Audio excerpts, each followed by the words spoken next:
What do you say, you guys want to get started? Do this. All right, Yeah. let's do this thing. So, welcome everybody to our inaugural book club today for the book club of the Exes. And my name is Ryan DeRoke. We'll go around and do introductions. I'm really happy that you guys are all part of the community, and that's the main reason why I wanted to start a book club. I didn't ever expect this many people to join. I just wanted like a 5 or 6 people to read a book together, but I'm really glad that so many people have joined in. So thanks to all of you guys. And yeah, I think that's it. Do we just want to go around and do quick introduction here? Sure. Who wants to go next? Quinn, I assign you. You're up. Thank you, Ryan. I just want to thank the Academy and all the people. So from an intro standpoint, I'm Quinn Price. My day gig is I help big companies make change or transitions. So I'm a change guy. I've written a few books myself, one on accountability conversations, another one on resilience, 7 Habits of Highly Resilient People. So I'm a change guy. Do you want me to talk a little bit about sort of my experience with Mormonism? Sure, yeah. Yeah, so I was, a true believing Mormon guy for most of my life until my early 40s. A number of things happened. Actually, I was in a bishopric, and life was not going well for me. And plus my shelf was getting pretty big as far as, wow, this stuff isn't really making sense. So explain what your shelf means to people who may not be familiar. Yeah, if you've seen the movie The Sixth Sense, maybe that'd be a good way. But it's where there are things that it's weird, like walking out of the bishop's office, realizing that, wow, this guy just declared me worthy because I met a behavioral checklist. It's weird, or why are we so judgmental? So it could be about culture, it could be about doctrine, it could be about anything where you're just kind of scratching your head saying, hey, I feel like it's true, but wow, this is weird, this is toxic, this is not good. And so that's where things kind of get on your shelf and begin to kind of weigh it down to the point where eventually I was at a point in my life where I thought, wow, I got to research this. I think I was 42, 43 at the time. And like I said, I was actually in a bishopric. I was the guy in the stake they would go to try and talk to the people that were questioning, and I'd sit down with them, and I really felt that I could outsmart Sandra Tanner and all the other people. And although what was weird is I'd never actually read Sandra Tanner. I'd read the people that wrote about Sandra. I mean, stop me if you've heard this, but I was like a lot of people where I just kind of felt it was true and was really looking for the folks who validated that. So anyway, I finally got to a point where I thought, I really want to do a 360 around Mormonism. In other words, look at the critics, look at all the evidence. And what I thought would happen is I would end up back being very committed and faithful again. And where I ended up was in a very different place. So 2 months of intense study. I remember the exact moment where I was at where I realized, oh, crap, it's a lie. Wow. And it was both scary and exciting for me. Where were you? I was actually in Louisville, Kentucky, working for Humana at the time. And plus I was transitioning to Louisville. So I was moving. I wasn't there with my family. And so I had all the discretionary time I could pour into reading about, actually the first thing I read that really got me thinking was the Joseph Smith translation of the Bible. What an arrogant thing, right? This 19th century con man decides that he's going to rewrite the Bible, and it's a joke. It's a total joke. But I didn't know that. I mean, I'd read the Cliff Notes and the Quad, and I knew a little bit about it. Uh-huh. But here I'm actually reading, credible analysis of this, thinking, wow, this is embarrassing. I had no idea. I just had no idea, because I was sort of living in this belief bubble with no idea what reality was. So I couldn't have started on the Book of Mormon or other things that I really believed. I had to start with something I didn't really know a whole lot about. and was able to kind of let that scholarship come in and influence me. So Mhm. that was a biggie. I think the last thing I looked at was it wasn't just the Book of Mormon. I read the Book of Mormon probably 30 some odd times. Loved the Book of Mormon. Had kind of felt that special witness about it, etc. But it was actually Book of Mormon Witnesses was the last thing that once I finally understood what they really testified to and some of the controversies surrounding that, I thought, okay, I get it now. And Yeah. that was the final thing for me. Now, that was, oh, good grief, 13, 14 years ago. Huge blowback from my family. Of course, Satan had gotten a hold of me and all the shunning and that kind of stuff, more so than I ever would have anticipated. I really Really? thought that they would want to, oh, Quinn decided it's not true. Tell me more. No, it didn't go that way at all. Yeah. Where I was demonically possessed and, etc. And that's taken years to heal those relationships. And this is all pre-CES letter and pre a lot of that stuff, so a lot of It is. people weren't even aware of many of these topics. Yeah, actually, the Earth's crust was cooling at that time. Yeah, really. Yeah. So it was pre-CES. Now there were a number of people who had less. I wasn't like the first or anything, but so I Yeah. was able to find an Exmo community, and but I tell you, from a change standpoint, I'm an expert in change, but here I'm going through this huge change myself. Oh, so you Realize, had already written those books about change and well, no, I was doing it. I hadn't written those books yet, but let's just say I was in over my head. So it's one yeah, thing to write books about it, it's another thing to actually be in it, where you're like, oh, wow, this is a lot. definitely. Yeah, so it was, really an interesting time to let go of that. I mean, little things like buying underwear. um, I hadn't ever done that, So I remember actually going. It was a Target, looking around, wondering if other ward members would see me purchasing underwear. I mean, how ridiculous is that? So That's it's just, normal. That's yeah, definitely normal. it's just weird stuff. But, so there really is a guy by the name of William Bridges talks about endings, talks about the transition period, and then talks about creating the new normal. And I realized, wow, I'm in transition. I'm that guy trying to figure things out. So Yeah. now I was drawn to evangelical Christianity for about 6 or 7 years. Eventually, ended up scrutinizing that at a level that led me beyond that as well.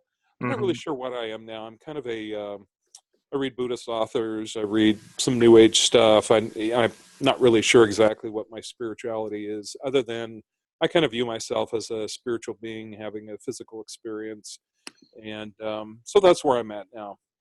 Yeah. All right. Well, thanks for sharing. You bet. And who wants to go next? I'll go. Okay, you're up, Kenzie. Hi. All right. I'm Kenzie. So my husband and I are fairly recent out of the LDS Church. We officially left in October of 2017. Congrats. Thank you. Still pretty raw for us. We're still dealing with family fallouts and all kinds of stuff that happen. I'm a convert to the church. Long story short, grew up in not a great home situation. My dad ended up becoming a member of the church, and then he had abandoned me as a child and then came back into my life when I was a young teen and was a member of the church at that point. So I started meeting families that were LDS in Utah, and they all looked perfect and wonderful and amazing. And compared to my family life, it looked like it was the right thing to do. So I up and joined the Mormon church. So married my husband about 6 months later, and I now have 7 children. 6 months. 6 months after you were baptized. Yeah, 6 months Did you after know him? Did you know him before getting baptized? I met him right after. Okay. So yeah, so I had actually attended an LDS church. I'm from Oklahoma. I had attended there. My mom was very against the whole thing happening, and so she would not give any permission for a baptism. So I waited until I was an adult, and I and I moved out to Utah and got baptized then, and met him right after that. So yeah, we have been members since then. We've been married 15 years. He's born in the church. And then about a year ago, so he was serving as a counselor in a bishopric, and just had some pretty awful stuff happen with a dishonest bishop, and it just kind of got his wheels turning. We ended up moving wards, and I was the stake public affairs director at that point, and I started getting those essays in email form.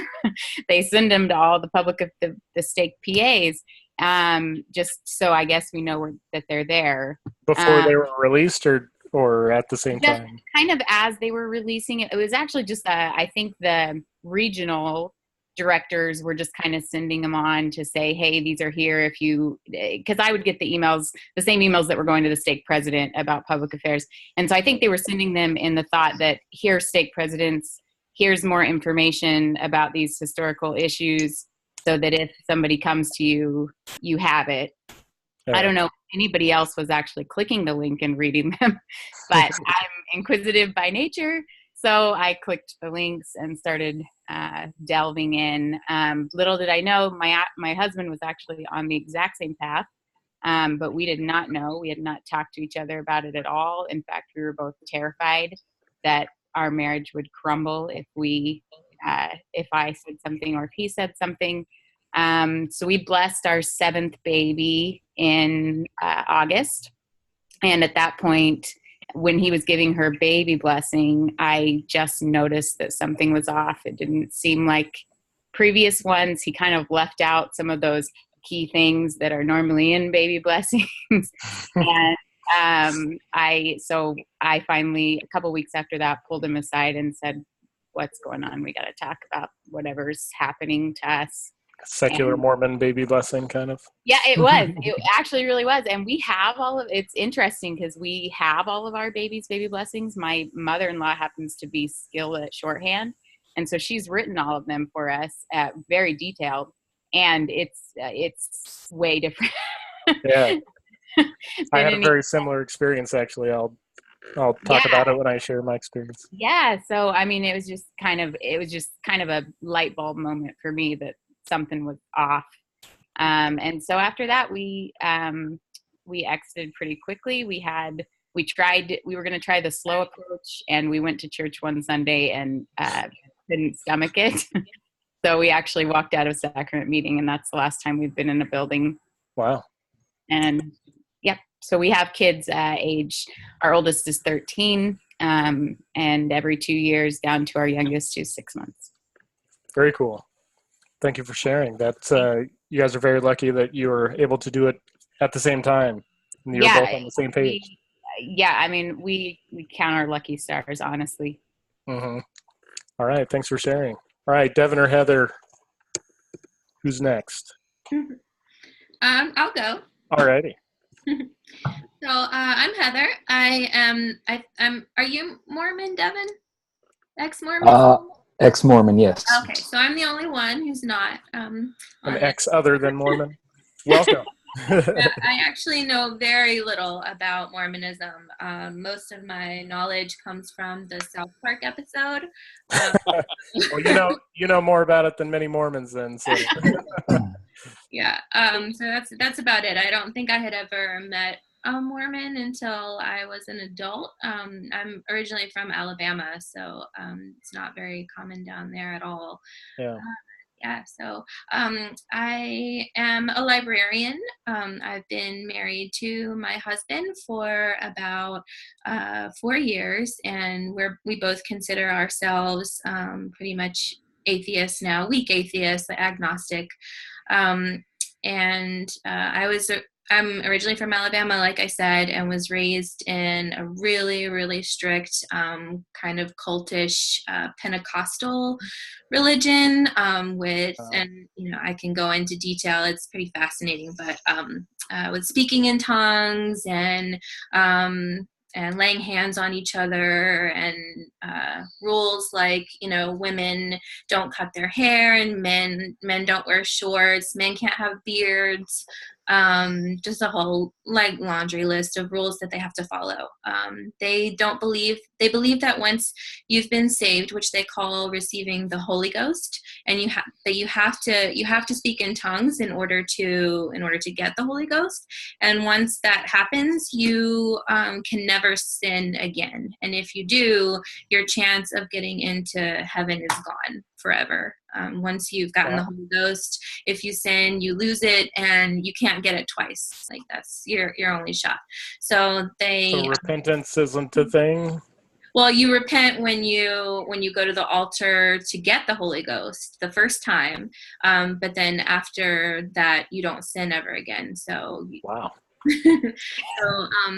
So they follow all kinds of really strict rules, of course, like no lying, no cursing. They don't believe in remarriage. So for a lot of people, even if you end up in a relationship that's really bad, you can't ever marry again if you leave that person unless they die. So you can divorce, just you can't get remarried after the fact? No. I do know it's very, very rare for people to get divorced. Okay. I do know of some people who do separate, but they never date or marry anyone again until their former spouse has died. Mm-hmm. They don't even believe in kissing before marriage. Wow. Yeah. So it's a lot. I never actually went to the altar. So they believe that once you reach what they call the age of accountability, which is different for everyone. She's 8 years old, right? For most, the youngest that I really saw getting the Holy Ghost would be maybe around 10. It's supposed to be when you can determine the difference between right and wrong. Yeah. In Mormonism, it's 8 years old is the age of accountability. So it's scary. Yeah. Yeah. For most, it ends up being more like early teens. But there's no time limit. There are people who get the Holy Ghost at all ages up from that. And so the process is that once you feel, the Lord knocking on your heart or whatever, once you reach this age of accountability, then that, you have to get the Holy Ghost in order to go to heaven at that point. If you die as soon as you've reached this age of sudden enlightenment, then you're going to hell. So it's pretty traumatic, actually. Sometimes I still and my whole family except for me and my sister are still in this religion. So I still get pretty upset about the sort of indoctrination of the children in particular. Yeah. And sort of how traumatic it was for me, because particularly, I don't know if they have anything like this in Mormonism. Do they have something similar to revival, where there's a time period, usually once or twice a year, where you go to church 3 times a day, and the purpose is to get more people saved during that time? I can't think of an equivalent. What do you guys think? Yeah, so I was actually in a Pentecostal-like evangelical church that would do this. No, Mormonism doesn't. It's not that fun. I mean, really, the cool thing about revival is it's. I mean, there is a lot of energy, and there's a lot going on that I don't know if it's spirit or exactly what is going on there, but it's you don't really see those overt manifestations of what we'll call spirit that you do in a Pentecostal experience. So, yeah. Okay. Well, so during revival in particular, they would call in guest preachers, and the whole point was to try to get more people to get the Holy Ghost. So they would be preaching to the lost people, who are mostly children or preteens, about revelations, really, really scary stuff. You're going to be stung with scorpions for 7 years straight, and you'll be calling out to your mama, and she's not going to come because she's already going to be in heaven by then, and just really bad stuff. So I don't miss that. But I never, even though I would get really, really nervous and upset hearing all of this, I never actually like took the plunge and decided to go to the altar. I always, at that point, sort of thought that I would someday. It was like in the plan, but I didn't want to give up my like worldly life.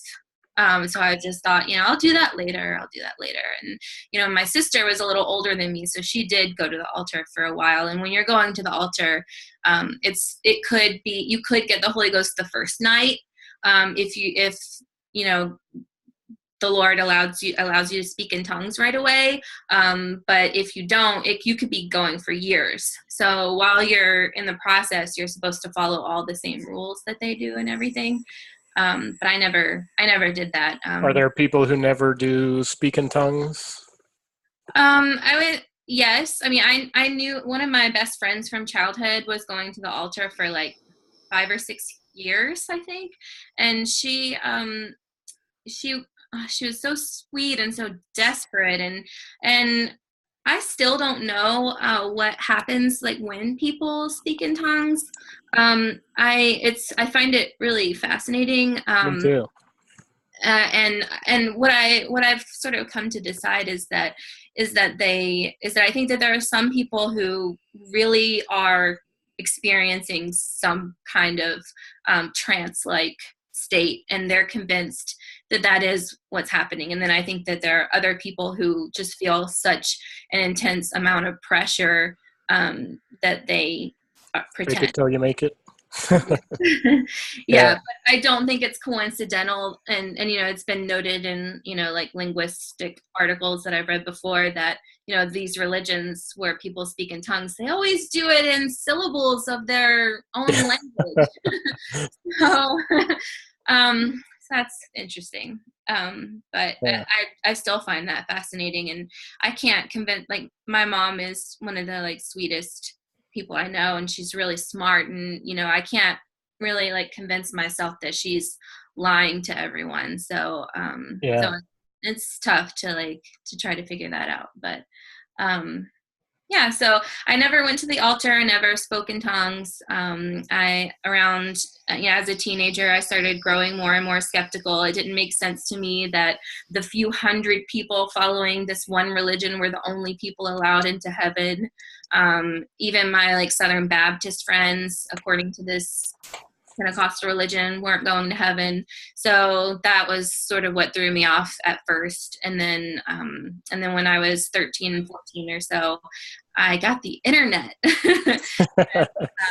on my, dial-up connection on America Online, started meeting all different kinds of people. And that was, fascinating to me. And I was always a little younger than everyone else in my grade at school. So I was 16 when I graduated from high school, and I got into Penn and moved to Philadelphia, and never really looked back as far as the religion was concerned.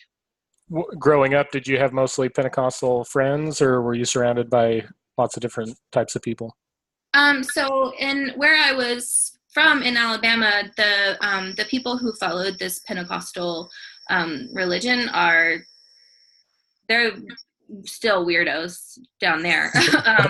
So they all hang out together. Everybody knows when they see, you would know if you saw one. Everybody knows, like, oh, those are the holiness people. They do their God thing or whatever. I mean, most of the like Southern Baptist people are much more modern and don't follow all these really strict guidelines. So I sort of, like, as a young child, my closest friends were holiness, and I wasn't allowed to like spend the night with my worldly friends, for example. So I had a lot more restrictions on those friendships because my mom didn't know them and, didn't trust them. And so I spent a lot more time with my, Pentecostal friends. But as I grew older, that wasn't as big of a deal. I got more freedom. And thankfully some of the people in this in this religion also force their children, even before the age of accountability, they force them to like do the whole long skirts, no cutting their hair thing. But thankfully my mom didn't. That was just like kind of a personal thing. So I was always able to like wear pants and everything. So I was able to sort of go between both groups. Yeah. I bet that was a big shock going from your life there in Alabama and then going to Penn in Philadelphia. Yeah, it was a lot different. I really wanted to go to New York City, to be honest, but and I thought that once I got away from there, that everything would be perfect and amazing, and I would be just like everyone else around me. No one would be following this weird religion anymore, and everyone would be smart and also friendly and not stuck up. But I don't know if you know anything about Penn. It's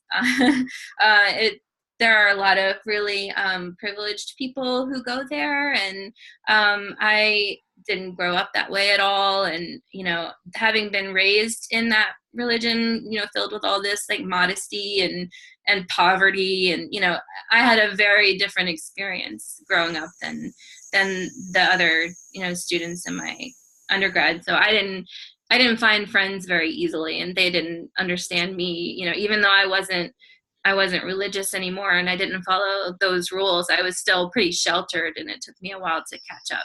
Yeah, that's one thing that I've found in my faith transition is, you think that you can just go out and be normal like everyone else, every other non-Mormon, but it's like it's hard to wash off the Mormon, and so I don't feel fully, as part of humanity. I feel like I'm still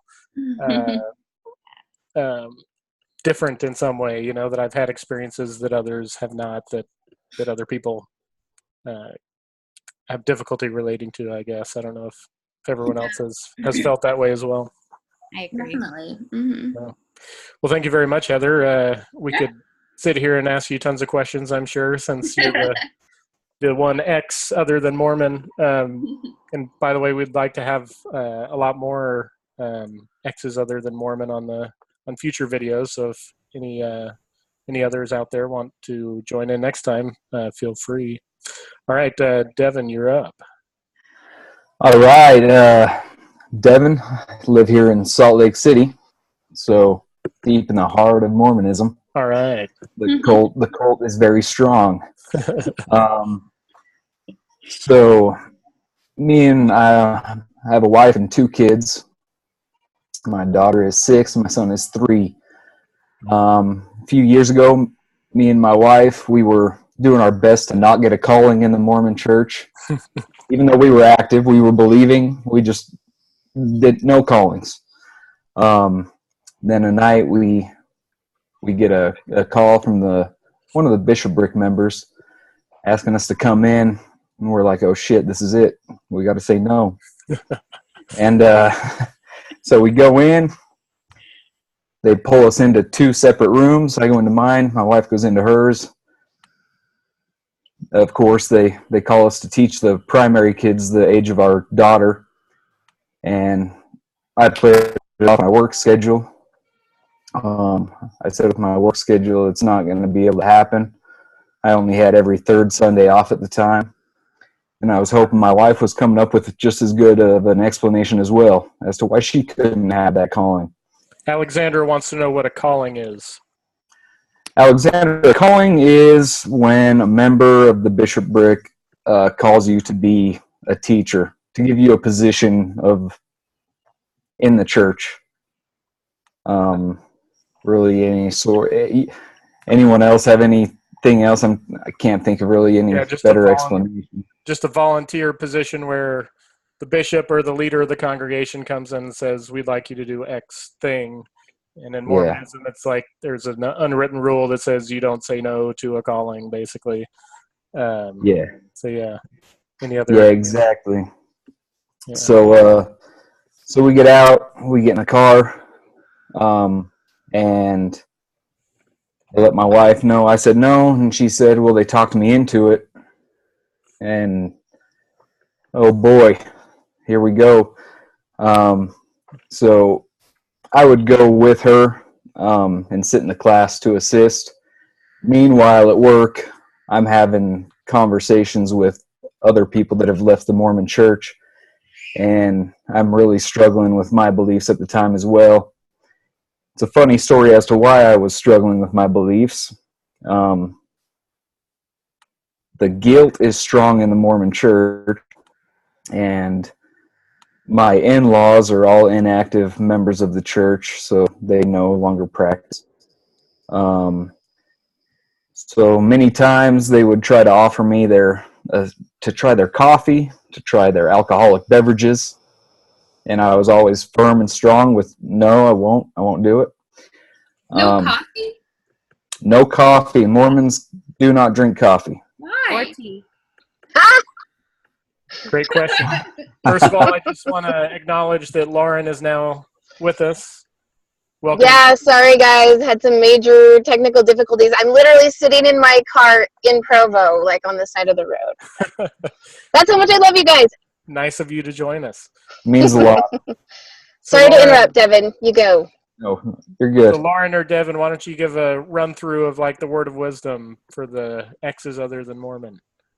Take it away, Devin. All right. Even the Mormons kind of struggle with this. Some of them don't believe in any caffeine. No Coca-Cola, no Pepsi, none of that. Chocolate. Yeah. Yeah. No chocolate. No herbal tea. There's some people that won't do herbal tea because it's just they're avoiding the appearance of evil. Those are very few Mormons, though. Those are like the super duper Mormons that even Like my Mormons dad. make fun of. Yeah. That was us. We were the super duper Mormons. Wow. Yeah, I grew up not being able to drink any tea. No iced tea, Yeah. no herbal tea, Same here. no Yep. tea. No Southerner would ever subscribe to that policy. Ryan, is that true? Did you grow up drinking tea? I grew up in Arkansas, but both my parents are from California, so culturally in our home, like tea wasn't a thing. But obviously, Okay. we wouldn't have. There are many people who are born and bred Southerners here who are Mormon, and they obviously don't drink any tea, despite the fact that everyone else is all about the sweet tea. Yeah, Heather, you got to understand, in Mormonism, it's a big thing to avoid the appearance of evil. So it's just now in Utah, it's okay for the blonde hair, blue-eyed girls to be seen in Target with a Starbucks cup because Starbucks, how dare you? Yeah, How but dare you? where does that? And there's I there's a lot of cultural shunning that goes with it too. Everyone talks kind of behind everyone else's backs about who got caught, like at a coffee shop, or who has herbal tea in their home, or whatever. Who has the green teas or the black teas or whatever it is. And so, but it is something that came from the founder of the LDS Church. What's called the Word of Wisdom, basically like a guide for having a healthy body. And it's something that to this day Mormons are asked about in order to receive permission to go into the temple. So you're kind of held to it. And if you drink a sip of coffee, you're out. You are not going to the temple, which means that you are not sealed to your family, which means that when you die, you will be separated. So it's kind of a big deal. And if somebody has a wedding and you don't have a temple recommend at the time, then you won't be able to witness their wedding. You won't be able to be there and things like that. Yeah. Is it because it's like likened to a drug? That's a good question. Exactly, essentially, like what I've heard, the best explanation for how it actually came about. If you look at the medical publications in Joseph Smith's day, many of them had these things that say like no hot drinks, no, these things are bad. It doesn't say anything about caffeine. I don't think they even knew what caffeine was back then. But there was a thing about hot drinks, and so later on, throughout Mormon history, prophets have interpreted that to mean coffee and tea. Hot chocolate is perfectly fine. And it's not even caffeine, because you can down energy drinks till you pass out, but one sip of coffee and nothing. You're out. Wow. So if you're confused, that's how you should be with this one, Heather. Yeah, that's only the beginning of that. All right, Devin, sorry for the tangent there. No, not a problem. I love it. So then one night we, with my brothers-in-law and my sister-in-law, we were having the kids watched by my in-laws, and we were going to back-to-back bars here in Salt Lake. The first bar we were going to because the food's really good, and the second is a piano bar, dueling piano bar, and me and my wife actually had a talk before going out. My wife had drank underage. I never had. And we went out, and I ended up drinking for my first time that night at 27 years old. And I was sure that the next morning I was going to wake up feeling like the biggest piece of shit on earth because God would be so ashamed of me. And I woke up and I was like, that was really fun. I don't feel bad. And yeah, I enjoyed it. And then I started thinking, well, God isn't giving me a sign that I did something so bad last night. I was sure I should be feeling a lot of guilt and shame, but I didn't. And then, just as Quinn said, me and my wife, we were like, okay, we gotta figure this out. Are we going to raise our kids in the church or not? Do we believe or do we not believe? And I subscribed for a 12-month subscription of the Ensign, the Mormon magazine, because as Quinn said, I knew for sure that we were going to get the answer to our prayers, that the church is true. It's the only way to go. So we did that. My wife was already struggling with teaching the kids because the manual told her to teach the kids a certain thing and then testify of the truthfulness of it and how she knew it was true. And one night my wife told me, she said, I don't know if I can keep doing this. And I said, I don't know what you're talking about. She said, it's telling me to teach this and then testify, and I honestly don't know if it's true. So we started the whole praying, studying, and never got an answer that it was true. And so here's a funny one. After that, my wife is thinking, how do I get released from this calling? I'm like, hey, I rejected it from the get-go, so that's for you to decide. So within the next 3 weeks, our ward split and she got released from her calling. I happened to do anything. I like to tell my Mormon friends that was an answer to our prayers. That's what told us it's fake. They don't like that because that wouldn't happen. Yeah, that was our journey out of Mormonism, and we tried the non-denominational Christian thing. Loved that for a few months. Then that's gone. Now we're agnostic atheist. And yeah, so have you experienced any trouble with your family or friends? Any shunning type stuff? So yes, a little bit. So I haven't. Don't have to go into details if you don't want to. Just. Yeah, no, I haven't had contact with my parents or my brothers for over 6 years now, but that's due to all other family issues. Okay. I do have one sister that I have contact with that's very strong in the Mormon church, and she struggles with it. She's slowly coming around, saying that I'm still the same person. But yeah, it does make her sad. Good for her though, for realizing that you're still you. Yeah. I think for any Mormon, no matter what kind of stage they're at or whatever, it is difficult when you believe what you believe when someone leaves, and I think anybody could have a difficult time with that, even if they're very open-minded Mormons, Yeah, I also think it's important for me to mention I served a 2-year mission for the Mormon Church in Mexico City, and after that I came home, started dating my wife, got married within a year of being home.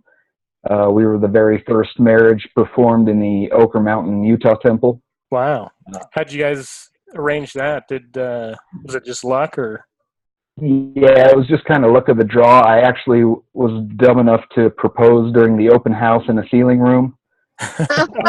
Oh, So somebody nice. arranged it. Yeah. That shows you. Yeah, I was gonna say. That shows you how deep in it we were. And then in my temple marriage, since my in-laws were inactive, not one of them were in the room. However, my family was. I had one brother there who is a drug addict. However, he held a valid temple recommend, so he was there. That's a whole different story for another time and quite lengthy. All right. Well, thanks a lot, Devin. So Alexander is asking if shunning is common in the Mormon Church. Who wants to tackle that one? Okay. Yes, it's very common. As I said, just the whole avoid the appearance of evil. Now it's kind of more acceptable to be seen at a Starbucks or whatnot because they do have the non-drinks that don't have coffee. However, also with the Mormon Church, if you are going through a repentance process in the main meeting of worship on Sunday is called sacrament meeting, where you take the blood or the water and the bread in remembrance of the blood and body of Christ. And if you committed a sin big enough, you're not able to take the sacrament. So that's where. So everybody sees you. Everybody sees you not taking it, and there's lots of chatter about who took it and who didn't, and especially as like a teenager, and if you had anything like that, everybody pretty much knows like what you did. And I mean, there's no actual doctrine on shunning like there's a couple of other religions that really do shun. Like I know Scientologists have like a very specific shunning and all of that, but it's very but it's very cultural too. And because of the doctrine of the Mormon Church, because of the doctrine of like that families need to be sealed together, and that if you go to heaven and you haven't kept all of the rules of Mormonism, you won't be together. Parents tend to mourn their children, and family members tend to mourn people who leave like it's a death, like they've lost somebody, and it can be pretty difficult. So Sorry. I didn't mean to jump in. I just wanted to, because there's not like a specific shunning, and so I've heard a lot of Mormons say like, "What? No, all we ever hear about is love those people, love them," but it's kind of unspoken. Yeah, and it's kind of built into the doctrine for people to have a lot of fear about anyone leaving the church. So definitely, and fear that if they've left the church, that if you interact with them, that they'll kind of pull you away from the church. I've had a lot of that since I left the church, like children that aren't allowed to play with my children anymore, friends that didn't feel like they could associate with me anymore because I'm now listening to Satan, and I could somehow pull them away as well. Philip says JWs are the same. It's like a death in the family, speaking about people who leave. And, I do actually. I work with a guy that grew up Jehovah's Witness, and he has no contact with his families because they can't. And he actually, I have a little show and tell thing here that guy gave me. It's my favorite magnet that goes on my fridge that says, "I'm going to hell in every religion." That's great. I like that. Alexander says Catholics also can't take sacraments if they've sinned or they're not supposed to. And everyone sees you taking communion. Definitely understand that type of public shame shunning. So that sounds like it's a common practice among most religions. And I think, like Lauren said, it's important to distinguish between institutional versus cultural shunning. I think in Mormonism, it's more cultural. You don't have to. And it really depends on your family, depends on your leaders. Sometimes leaders will suggest. Yeah, it depends a lot on leaders. Yeah. Sometimes people will have their local leaders say you should leave your husband because he left, or leave your wife, or whatever. And there's a lot of, even the top leaders of the church, there's a lot of kind of under the table rhetoric about that people leave the church because they're lazy, or they want to sin, or they're damaged, they're spiritually broken, things like that. Rarely do you ever hear anybody speak publicly and say people left the church because they just didn't believe it, and that's okay, and we wish them peace and joy. Like, you never hear that. So the current rumor with us is that my husband left the church, and I, being the wonderful abiding wife, am going with him to save the family. So I'm the martyr. Because it couldn't be for legitimate reasons, because those reasons don't exist. So it has to be something else. Yeah. And to their credit, I think that a lot of it is genuine. They're not trying to malign people. Sometimes they are, but a lot of times it's like they literally don't know why anyone would want to leave. It's like, why, with your eternal family on the line, why would you leave? And so their answer is, oh, well, X stupid reason that isn't the real reason, So interesting. All right, Lauren, do you want? So we've just been kind of going around the table here, giving introductions. So give us your entire life story, Lauren. Oh, okay. No, just as much or as little as you want, and introduce yourself. Okay, so I currently live in Salt Lake, and I hate it. And it's beautiful. I love the mountains. I love to hike and be outdoors. At least you're in the progressive corner of Utah, right? Is Salt Lake not progressive? I've heard it's like a little liberal bubble in Utah. Well, I'm technically in a suburb called Midvale, which is very LDS. And we currently live in my in-laws' home. They're on a mission, and so we're house sitting, and then we actually hope to move to the Pacific Northwest as soon as they get home. So hopefully I'm escaping in 18 months. But meanwhile, I have 4 kiddos that I'm hanging out with all day, and I don't know what else to tell you. I left the Mormon church about 2.5 years ago, but I spent about 10 years like one foot in, one foot out, and knowing that I wasn't fitting into not just into the cultural mold, but that there were so many doctrinal things that I just kept going, ooh, that doesn't sit right with me. Ooh, oh gosh, that doesn't sit right with me either. And we have that metaphor of the shelf. You just keep packing things on there, and eventually it breaks because there's too many things that you have to turn a blind eye to. Do you have like a top 2 or 3 issues that were kind of on your shelf? Or the sexism in the temple was a huge one for me. Just, I could not get past it. The way the church treats the gay community is deplorable and just heartbreaking. And then sexism, and when you say sexism in the temple, what do you mean by that exactly? Are we going there? Okay, we're going to go there. You can share whatever you want, but you could do it in a more general way, or not at all if you'd like.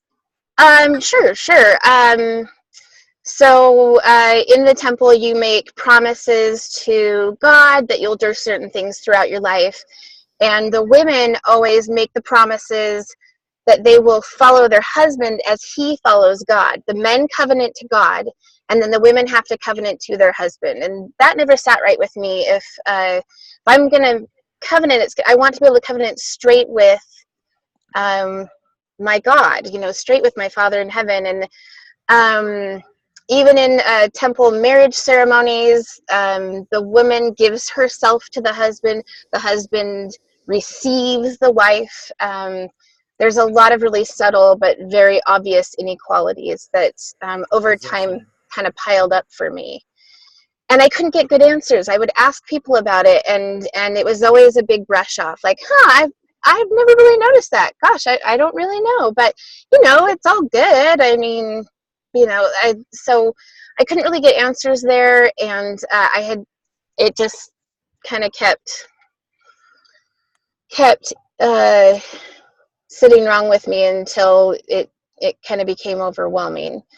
But another big one is just that the church is very steeped in patriarchy, and so women don't get to hold leadership, most leadership positions. They're not well represented at all in local leadership, in the top leadership, even in public meetings. They're not well represented. And women are not allowed to hold the priesthood, which is the Mormon church's idea of the power of God to be able to heal the sick or give blessings of comfort, basically to act in God's name, but only men are allowed to do that. And so a lot of those things, a lot of the inequalities and the sexism really started to be a huge issue for me. And I was raised with a father who was very into patriarchy and wielded that in really controlling and harmful ways. So and then I think the gay community, the way the church treats the gay community, and then the big one for me actually was something so little and weird, but I pierced my eyebrow a few years ago, and my husband was having a really tough time with it. I know, right? So evil. So my husband was having a really hard time with it, and he said, the prophet has told us not to do this. The prophet is obviously the leader of the Mormon church, and they speak out and put out publications that basically dictate everything you do, including your grooming standards. So how many holes you can have in each ear, no body piercings, no tattoos, nothing like that. And my husband said, we just kept talking, and I said, well, why would the prophet say that? Like, there needs to be a practical reason, because it's 4 inches. I don't understand why here is bad and here is good. And he said, well, that's what personal revelation is for. You should pray about it. So I did pray about it, and I can't say now that I really believe in a God, but at the time I did. And the only message that I could really get through praying was that if God exists, he does not care about what's on your face. He only cares about what's in your heart. So I came back to my husband and I was like, guess what? God doesn't care about my eyebrow ring. You've read the right. And I just started thinking, wow, and my husband was like, okay, cool, whatever. Like, he kind of just blew it off. But I started thinking about, if the prophet is telling me that God cares about my eyebrow ring, and my own gut and common sense, and then what I've perceived as God is out telling me that it doesn't matter, then there was this disconnect. Why am I letting a man tell me what God thinks about me? Or what my life should look like, or what I should look like on the outside, any of those things. And it started to kind of break down some of my other interactions with the leadership of the church. I had a time where I couldn't take the sacrament for a while, and I had one leader tell me that I could take it again, and another leader then the next week tell me, oh, no, you're not ready yet. And again, I started thinking, why, 2 very different opinions. They both claim they're speaking for God. So, but why is anybody telling me when God has forgiven me for a mistake that I've made, or when it's okay for me to covenant with God or to participate? And so that was where things just really fell apart for me. And I feel so happy and so much more like at peace spiritually. And unfortunately, my husband kind of retrenched. It really scared him for me to leave the LDS church. And so he had been a little more open-minded and has now kind of gone back to being a real rule keeper, a real firm believer in pretty much everything that the Mormon church asks you to do, or any of the doctrine. So we are trying to navigate a mixed faith home and marriage, which is very, very difficult. And I thought it would be a lot easier than it has been. I was kind of an idiot. I was kind of a fool to think that, oh yeah, we'll be fine. Like, we'll go to my church one week and his church the next week, and it'll just be so cool. We'll be this like very hip, mixed faith, chill family. And it has nearly broken us several times. So we're still hanging on, going strong, and he's awesome. And I have a lot of hope that we're going to settle in, but it's been rocky. So there, All righty. Well, that's it. thank you very much, everyone, for your introductions. I guess I'll go through my story real quick, and then we'll finally get to the book.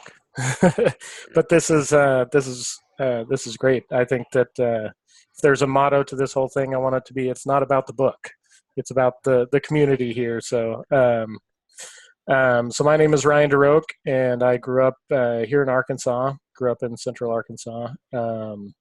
I was born into the Mormon Church, and kind of had a normal Mormon upbringing. Always kind of looked up to the missionaries, the ones with the white or the black name tags. I kind of saw them as like my heroes growing up, and so I always had in the back of my mind that I was going to serve a mission one day when I grew up.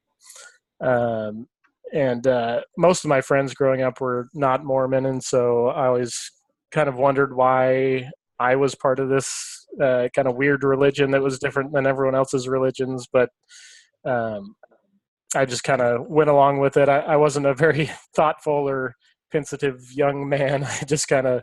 I was concerned more about football and all that kind of stuff, and didn't really think much about religion. But then I went to serve my mission, and I went to Venezuela. And leading up to my mission, I kind of started to think more seriously about religion and all that, and went out with the other missionaries to go teach people locally and things like that, and felt like I kind of gained some knowledge and gained what in Mormonism we call a testimony, or basically a belief in Mormonism. And then my time in Venezuela was fantastic. Even now, like, I look back on it and see it as a very positive thing. I got to meet incredible people there. I got to learn Spanish, and there were definitely a few downsides. Teaching about Joseph Smith all day, that's definitely a downside. Now that I look back, I wish I would have done more humanitarian work and less preaching about a man that I now consider to be a not so good person. But that's life. And so got back from my mission, went to BYU, where I got a degree in Spanish translation, and prepared for medical school. Met my wife there. We got married in the Mormon temple there in Salt Lake. And then we have two boys. One is 3, about to turn 4, and the other is 2, about to turn 3. And so shortly before medical school, I was just happily Mormon. I was 100% in. And then I started to do my genealogy like a good Mormon. There are reasons why, but genealogy is really big in Mormonism. And so I found out that I had African ancestry through doing this. And through that process, for those who aren't aware, previous to 1978, the Mormon Church didn't allow anyone with any degree of African ancestry to have the priesthood, which meant that you can't baptize your children, you can't serve a mission, you can't be married in Mormon temples and things like that. And so as a white person, I didn't think much about it. On my mission in Venezuela, no one knew a thing about Mormonism, so I never had to teach about it or anything like that. But once I found out that I had African ancestry, I started to think more about it, like I am now the other, and made me kind of examine it more. And that was kind of the first thing on my shelf, which kind of made me start to question things, but not seriously. And then that kind of went along for a while, where I was questioning whether or not the prophet was really a prophet, how inspired he really was. And then in November 2015 is when the Mormon Church came out with a policy against the children of people who are in a gay marriage, saying that they weren't able to join the church, be baptized, get a blessing, anything like that. And I found that to be repulsive, even as a believing member. And in the process of trying to kind of think my way through that policy, I was reading things online and found somebody talking about the CES letter, and that kind of sent me down the rabbit hole. And Heather, are you familiar with the CES letter? Yeah, I asked about it on one of the posts at some Yeah. point. Got schooled. Yeah. Right, that's right. We talked about it. I Yeah. forgot about that. So yeah, it's just like a compilation of all the problems within Mormonism, all in one kind of document, and that sent me down the rabbit hole, and I started studying a ton about Mormon history and doctrine and all that, and finally came to the conclusion that it is not what I thought it was, and um, but so I ended up leaving the Mormon Church, and I too, like Lauren, am in a mixed faith marriage. So my wife, although she's nuanced some of her beliefs and things like that, she remains a strong believer. And as Lauren said, also a mixed faith marriage is a difficult task, but and we've had our ups and downs trying to negotiate all that, but we've been able to make it work. And uh, um, more than anything, I just have to praise my wife because she's been very understanding and more than anything, just given me freedom to pursue truth the way that I feel like I need to, even though it's been difficult and we've had, like I say, ups and downs, and we both make mistakes, but she's done that for me, so I want to do that for her and support her as a Mormon. So more often than not, I accompany her to church still and things like that. So that's kind of where I am at. So now we can get into the book if you guys want. Sound all right? So so I am a terrible book host because I did not finish the book. I'm like a chapter and a half from finishing. So you guys will have to fill me in on the last couple chapters. I've had a lot going on lately, but hopefully in the coming books I'll be better at it. So first of all, what are everyone's just like general opinions about the book? Do you give it what grade would you give it, and did you like it? What were some of the general things you liked or disliked about it? Quinn, you haven't talked in a while. You want to lead us off again?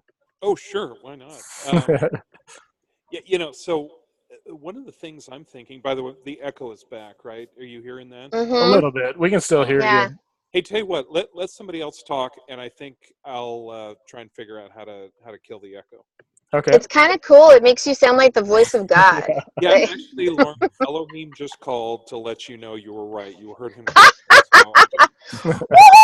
Yeah, I've got an app called Elohim Knows. And, yeah, I'm gonna pass that on to my husband. yeah, Let's just let you know. yeah. Found out I was right. Yeah, just so you know. So I really like the author. He's got this sort of gritty, straightforward approach. By the way, can you guys hear me okay? Yeah. Oh, okay, Mhm. cool.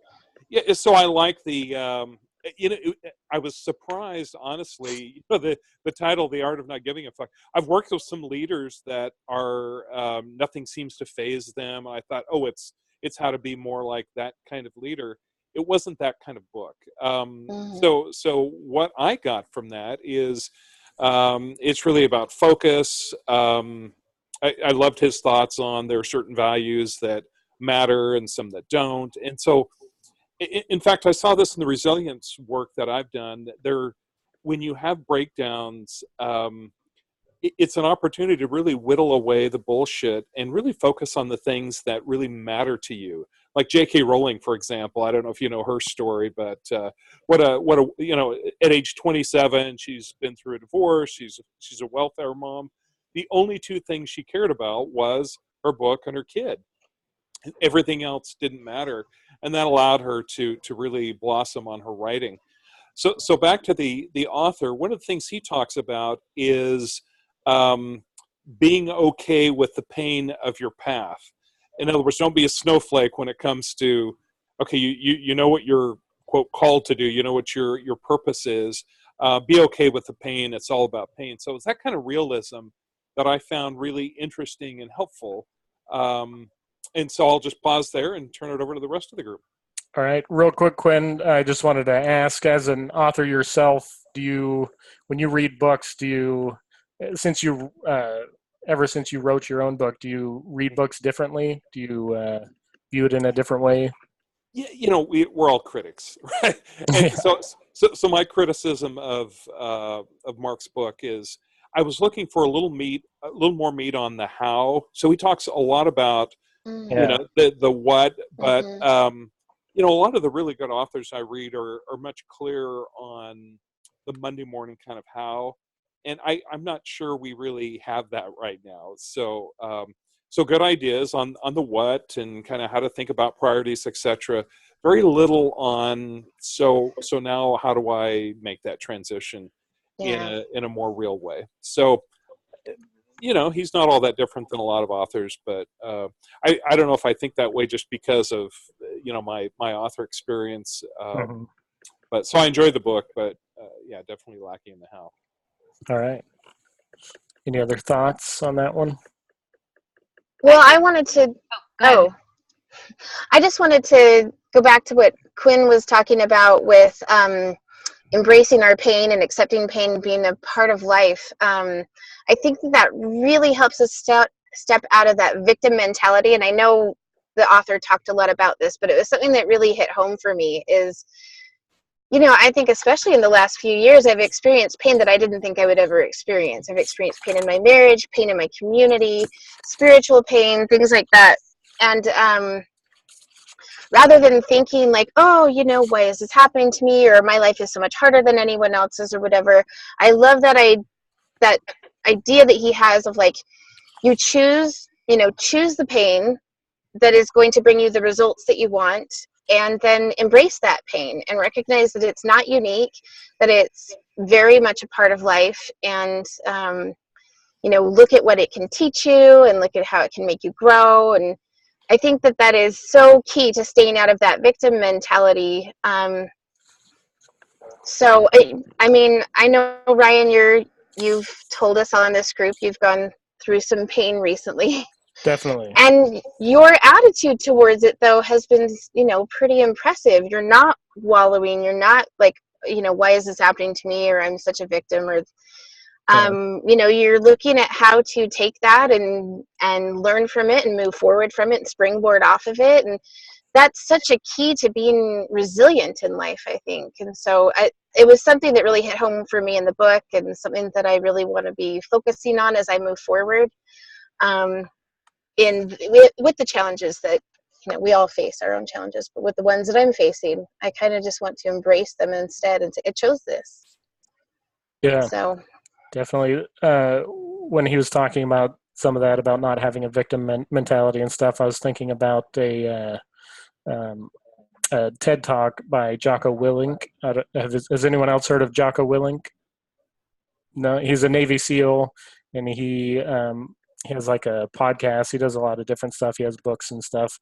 Yeah. Kind of a motivational speaker type guy, and he kind of coined a term called gosh, I'm blanking on it now. I think he was cited in the book Stealing Fire, which is another great book. Yeah. And I'm trying to remember the phrase that they were What that is the helped them phrase? focus. Something about essentially just taking all responsibility. And so in his TED Talk, he talks about, we went to war and bad stuff happened. Mistakes were made and people ended up getting killed because of those mistakes. And so he could have, he was the leader of the battalion or whatever, and he easily could have gone in after the fact when they were trying to figure out what happened and said, oh, this guy did that wrong, this guy did that wrong, and all that stuff. But extreme ownership. Thank you, Brian. That's it. For some reason, I was blanking on that. But he went in and said, this is all on me. I am the leader, so this is my responsibility, and I didn't have X person do that, And I think that we can, at least me, when I was reading that part of the book, it reminded me of that, of how when we take extreme ownership, this radical acceptance of responsibility, I think that even when we could easily say, oh, that wasn't my fault, we can instead say, what could I have done differently to make that not as bad or prevent it from happening? And I enjoyed that part of the book. Well, and in a little bit, different of but very similar vein, I think of that tried and true example of Viktor Frankl, where so many things were out of his control being in a concentration camp, and yet he decided that, the one thing that is in control is his attitude towards it and the way he's going to treat others and how he's going to face that. And so I always think about him when I think about, getting out of that victim mentality of, no matter what you are going through, you can choose to be a victim, or you can choose to accept responsibility for whatever you do have control over, and learn those lessons and make the best of those situations and find meaning and beauty in any situation. So Awesome. Yeah, definitely. I think it's very important to always realize in life there's going to be good, there's going to be bad, there's going to be all of the above, but the only thing we are truly in control of is how we react to those things, whether good or bad. Yeah, one caution with the attitude of, hey, I'm responsible for everything, kind of thing, is you can take that too far, to the point where you're really taking responsibility for things that are beyond your control. So, yeah, the Viktor Frankl idea that I control the meaning that I put on events, very important. Doing what you can do, and that's exactly what this author is saying. We don't want to take that to the point where we're shamed. Especially coming out of a Mormon culture. And I think it's true of, I know it's true of United Pentecostals, and probably, Heather, the Pentecostal branch that you were part of. They just love shame. I mean, they eat it for breakfast. And so we don't necessarily want to go there. Yeah, I struggle with this a lot, and I struggled with this part of the book, and particularly with what has been mentioned, that there's not really any instructions on how to go about changing, how your perception on your experiences, or, what you're valuing. I have no idea how much of this is like nature versus nurture, and I don't think that science knows either, but I have a long history of depression, and it pisses me off more than anything else when somebody tries to tell me that I'm in control of my thoughts, or that I'm in control of the way that I'm reacting to a situation, because my reaction, of course, is going to be like, fuck no, I'm not. Like, I'm not choosing to be depressed. Like, if I could choose how I was, responding to this situation, I would choose to not care. So that's sort of something. I wish that there had been more about that, more about, what to do when you feel like you can't make these choices and, take responsibility or have control over your response to, events either from the past or the present. Nice. I was actually, thanks for pointing that out, kind of the downside of taking extreme ownership or responsibility for everything, because I was actually reading that chapter with my wife, and she pointed that out as well, that it's good to take responsibility for everything, but sometimes things happen that you can't control, and it's sometimes healthy to just accept that that I don't have control over X thing that happened, so thanks for pointing that out.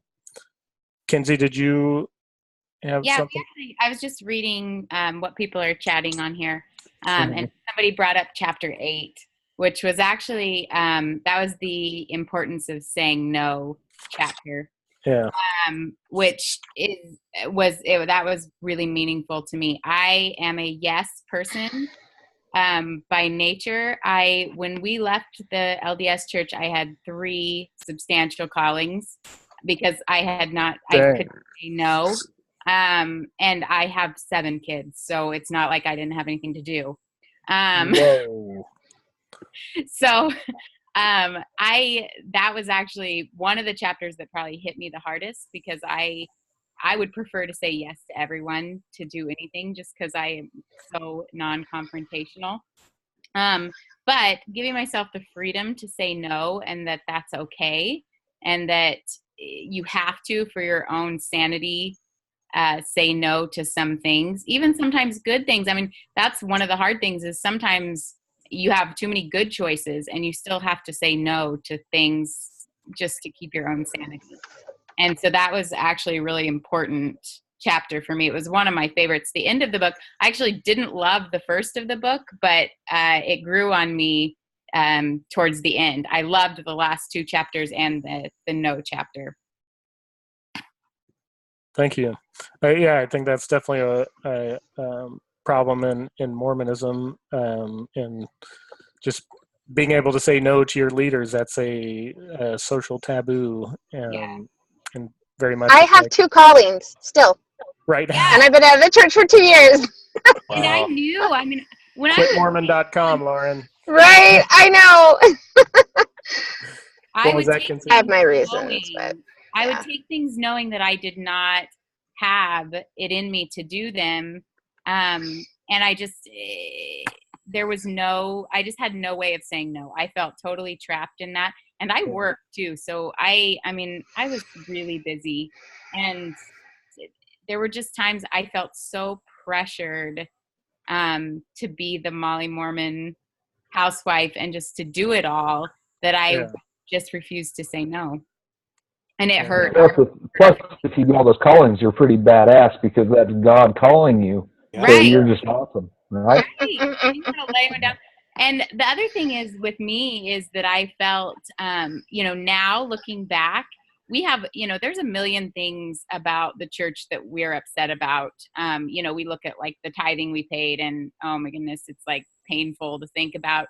But the thing that probably kills me the most, that like aches the most for me, is the amount of time that I didn't spend with my family. And I can't get those back. I mean, when my kids were little, I was at the church all the time doing stuff when I should have been with them. And so those types, that aches me more than anything else. Yeah, me too. that is interesting. Yeah, it hurts. I mean, I have a 13-year-old daughter, so I just think of all the time I spent putting up bulletin boards in the hallway. I mean, things that just are not important, cutting burlap for tables. Like, this is ridiculous stuff. But I missed out on part of her life because I was filling so much time with that. Mm-hmm. Which kept me from looking deeper at the church and figuring out it was fraud. Yeah. I think that's a common thing in a lot of these high intensity religions, is they keep you so busy with different responsibilities and things that you have to do to check off the list that you don't have time to sit and think, wait a second, this doesn't make sense, or this isn't normal human behavior here. But there again, like the overarching message of the book, I think doesn't just apply to people who are non-secular. Like, I think even, Mormons or, deeply religious people can actually really benefit from the idea of you have only so many fucks to give, right? Yeah. Like, had you, like, I mean, Kenzie, your experiences is your own, obviously, and we all have our own motivations, so I'm not going to place any, like, value judgment on that or anything, because we've all been there, right? I still have 2 callings, but I think everybody can benefit from the idea of, like, you literally have so much to give, so what are you going to give it to? And being a lot more judicious about. Oh yeah, I wish I would have read this as a member. I mean, honestly, even had I still been believing. But it has the F word in it. How could you read it? Come on. I have a funny story about that, actually. My husband, halfway through the book, I was like, this book is so awesome. I totally want to read it to you. We read a lot of books together, and so I was like, you have to. And he said, when I saw that book, I was just like, oh, that title is such clickbait. Like, they just used that word because it's a hot button word to, it is kind of a clickbaity title. Get people talking. Okay, well, but having read the book, Ryan, what else would you title that book? Yeah. Like, the book is literally about not giving a fuck. The entire book is about it. So I tried to explain this to him, and he was like, all right, fine, I'll give it a go. And I read him a couple of things, and he was like, whoa, this book is amazing. So, if you can get past maybe giving a fuck about the word fuck, then you can really get a lot out of this book, right? Yeah, I definitely. actually gave it to my 13-year-old. Now that I'm done with it, I gave it to my kid, and he is loving it. Nice. Well, my daughter walked in. I had it on audiobook because I was going back and forth between the text. And my daughter, 13, walked in, and I think she was kind of like taken aback by the fact that I was listening, because he's dropping swear words. Yeah. And I'm like, I kind of got, so the next day when I took her to school, I listened to it the whole way, and I was like, you know what, I'm not going to let that Mhm. come on me or Yeah. feel bad for that anymore. So I'm an adult and I can listen to a book that has a swear word in it. It's okay. That's one thing that I regret a lot from my Mormon days is you just kind of things like this you just would totally not even consider taking in that knowledge because it has the F word in it. Yeah. And there are a lot of things like that it's like, oh, well, this crosses a line for me, and so I'm not even going to engage the ideas or anything, and I think you miss out on a lot of stuff. You do. Well, and I've talked to a lot of people, and about the idea, the concept of the book, and why it was titled the way it was. And I really do think if he had titled it like The Subtle Art of Not Caring About Stuff or whatever, if like that phrase of not giving a fuck about it, about something, it really communicates like I care zero about this, and I don't give it any of my energy, and I don't give it another thought. I turn my back on it. Whatever you decide, you're not going to give a fuck about anymore. That's kind of what it communicates. And so I actually love the title. Like, I came to really love the title, and I love the author's voice. I felt like it was extremely genuine. I didn't feel like it was very polished or I just felt like I felt like I was chatting with him over coffee, and he was just kind of saying this stuff. And I really loved the author's voice. I haven't looked into it. Does he have other books? Do we know? I don't think he does. That's really Yeah, he has a popular. blog. Okay. And that's where this book Cool. came from, as a blog post, I believe. And then he expanded. Oh. Like, the blog post went viral, I think, and then he expanded it into a book. And a lot of people have mentioned that it kind of reads like that, reads like a blog post, an extended blog post. And I thought it did too. It does, yeah.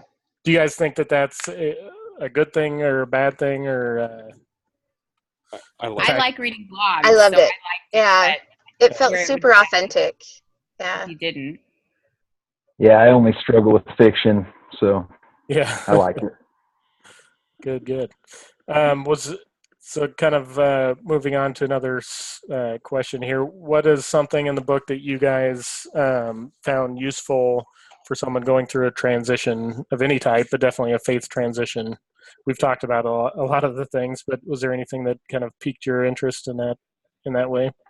Hey, can I interrupt really quick? I'm only able to see our video chat. For some reason, I can't also simultaneously see anything that's being said. So if anything is said or whatever, would you just let me know? I'm not seeing any kind of I'm not seeing any comments. So yeah, I'll just give me a heads up if anything, if I need to to know anything that's being said. Okay, thank you. Sorry to interrupt. We're all making fun of you.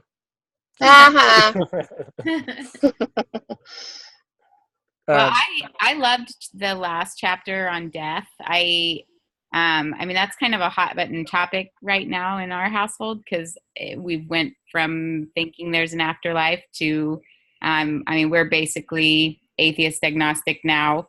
And so dealing with that and confronting that. And also, I actually thought it was really helpful, the way that he explained it and the way that he presented it was really helpful, dealing with preteens and teens and kind of explaining, that is going to happen, but live your life. Don't think about, we don't know what's afterwards, but why do we care? Let's live here. Mm-hmm.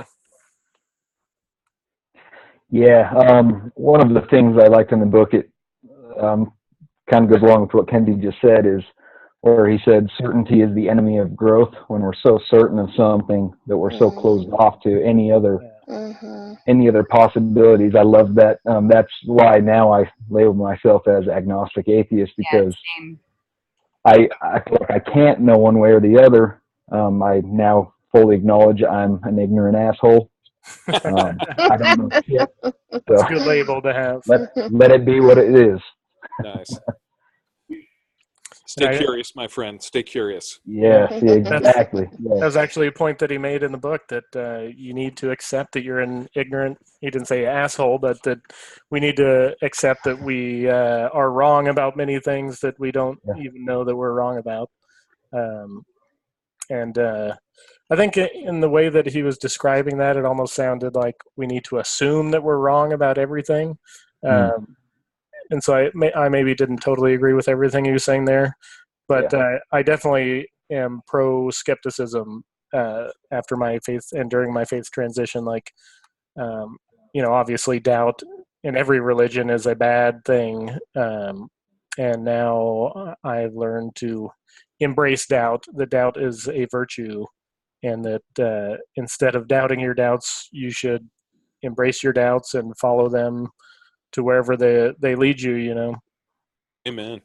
So, any other thoughts? One thing that I really liked, and that sort of spoke to why I think I might have left religion, is that when he's talking about that, like, the problem solving itself is what makes us happy, like not actually living a problem free life.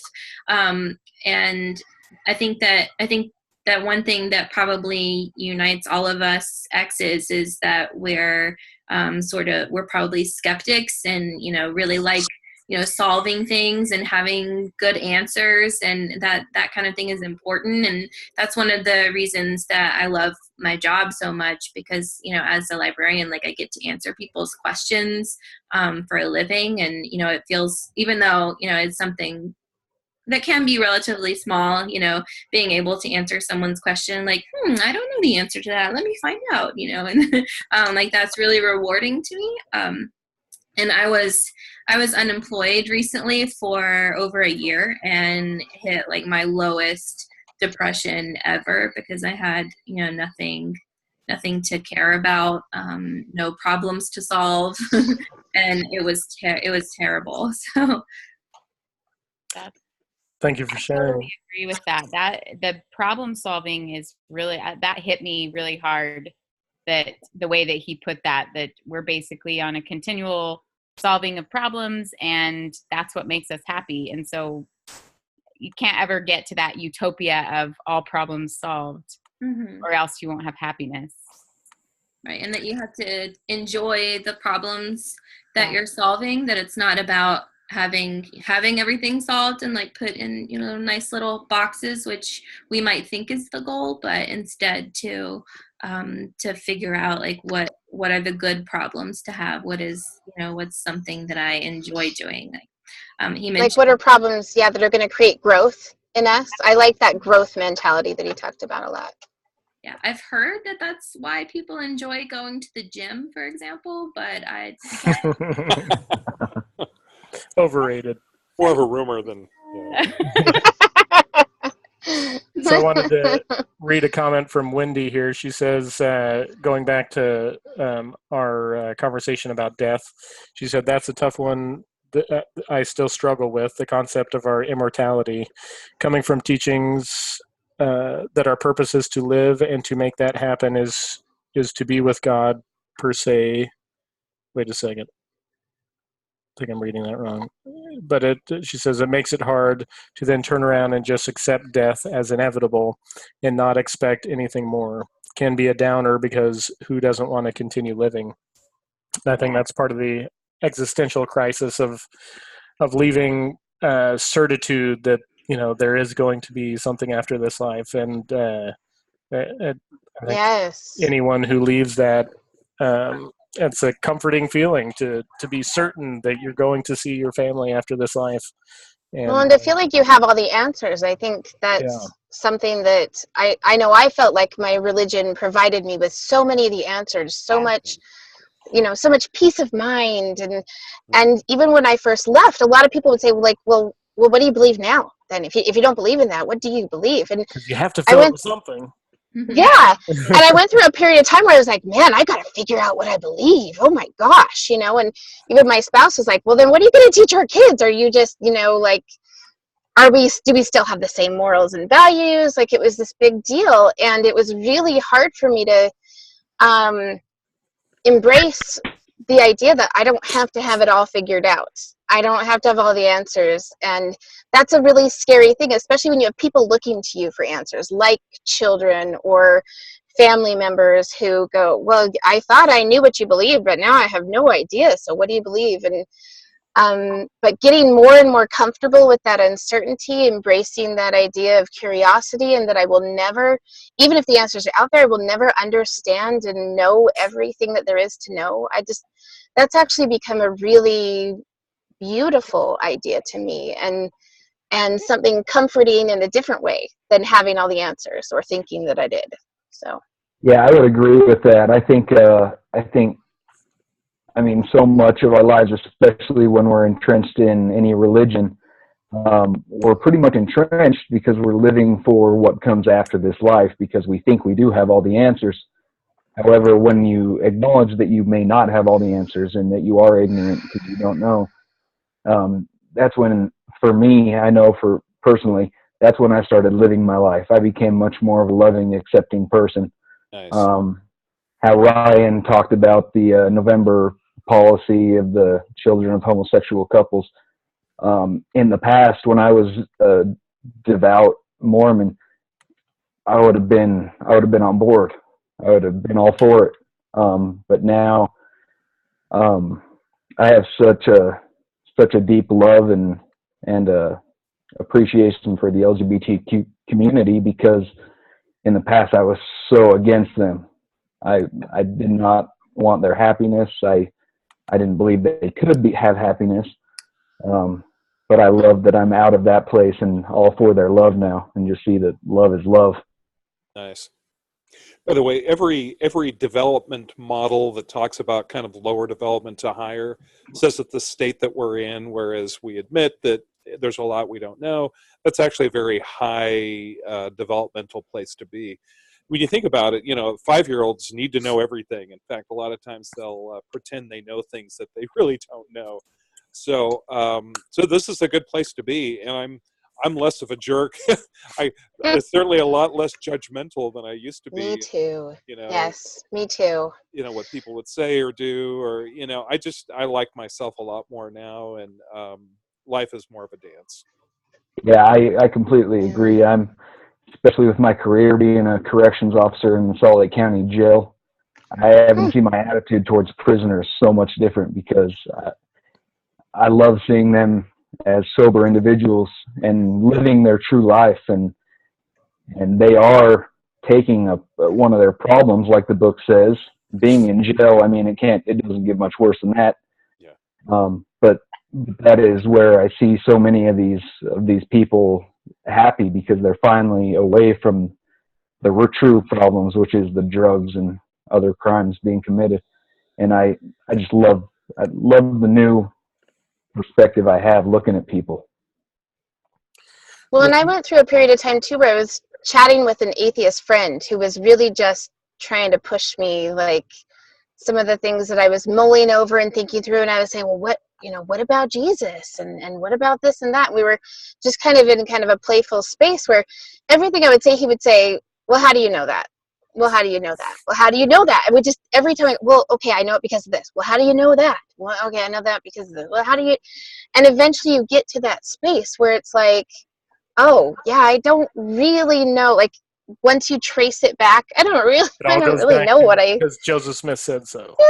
yeah, I don't really know what I thought I knew. And that is such an uncomfortable thing. I think at least for me, it was so uncomfortable for that to come out of my mouth. Oh no, I guess I don't know. And now it feels great to be like, I guess I don't know that. Like, to embrace that idea, there's something so freeing about it. It also gives you, I think, a drive to know more. Like, realizing that you don't know things makes you want to go out and get the real answer, Yes. And also, like, concerning death and that kind of existential feeling that you get when you go through a faith transition. I felt like, in many ways, embracing the reality of death, embracing the reality that, life may very well end at some point when I die. I think that it made me savor life even more, realizing that this may be very well all that we have, and so I'm not going to waste it.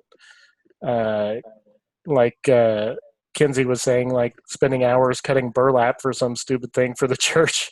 I'm going to go out and enjoy life to the fullest with my family, and it's not the whole caricature of those who don't believe in an afterlife of sex, drugs, and rock and roll.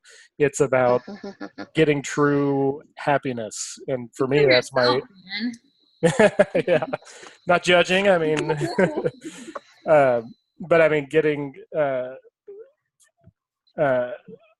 focusing on the important things in life, and getting all that you can out of this life, if this is all that there is. Yeah, on the comments, Amy Rapp said, I wasn't really living before. I was just enduring life and counting on a great afterlife. Now I live. I enjoy life. I'm so much happier. I agree completely with that. Awesome. Thanks for reading that. It's hard to keep up on some of these comments here. Thank you, Devin. Let me see. There was another one that I was going to read. Alexandra says, being atheist and letting go of the idea of an afterlife was a comfort to me. All those sins and guilts don't matter anymore. The universe doesn't care how many times I messed up. When I die, I just get to be done. And that's kind of nice to know there's a finish line. It's an interesting perspective there. Very. Yeah, I've also heard the perspective of the afterlife, and I've heard the perspective of who wants to live forever. I mean, even if you go to a party where you're having the greatest time of your life and someone asks, are you enjoying this party? And you're like, yeah, it's the best time I've ever had in my life.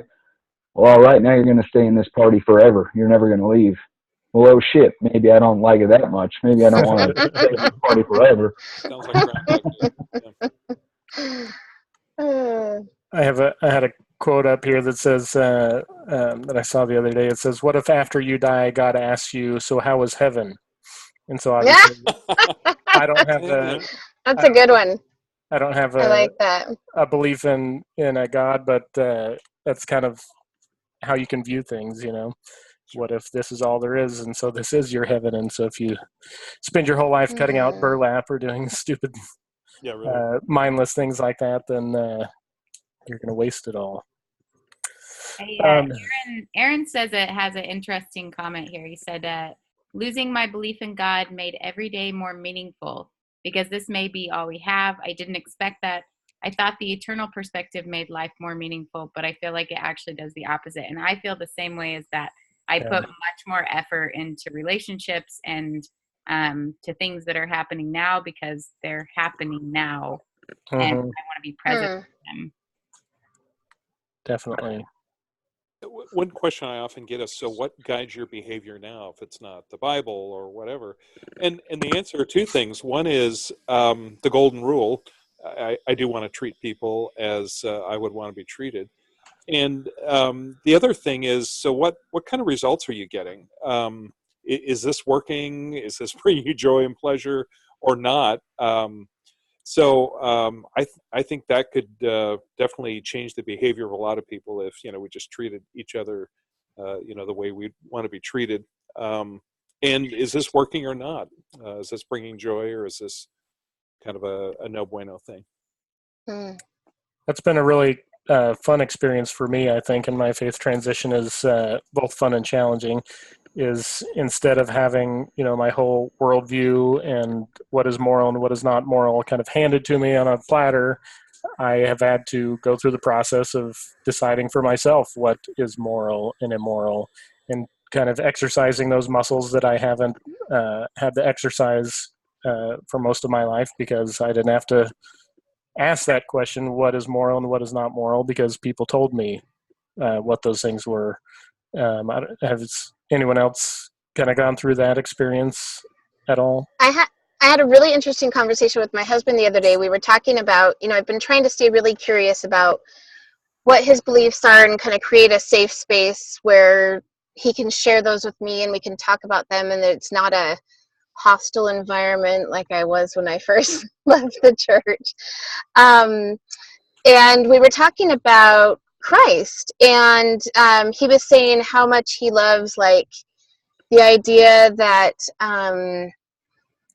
if he makes a mistake, that Christ has paid for that sin and he suffered for it, and Christ can heal his heart, and Christ can heal the heart of the person that was wounded, or if he gets hurt in some way, Christ can heal his heart.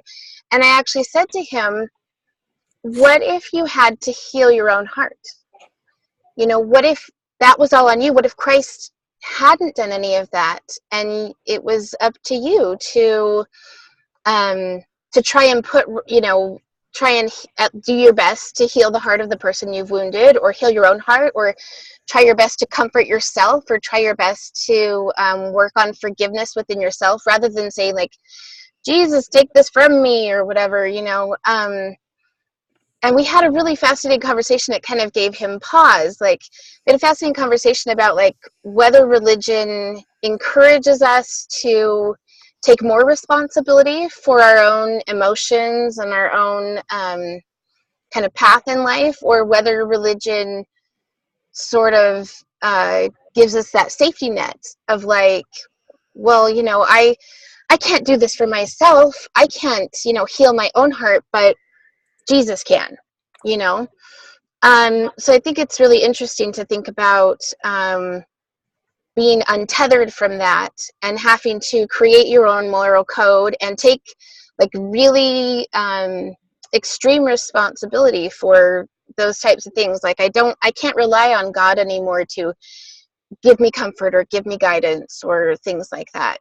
It's on me. But I like that. I like that idea of, I also get to define that for myself, define what that looks like, and yeah. Definitely. I think about that a lot too. I still have a lot of people in my life who are very, very religious, and whenever anything bad happens, it's Satan, and whenever anything good happens, it's God. And sometimes when they say, even if it's some like little post on Facebook, like, I just want to praise God because I've been doing really well in school and I got an A on this test, and it's like, no, you did that. No, Yeah. I'm going to say, we don't give ourselves enough credit.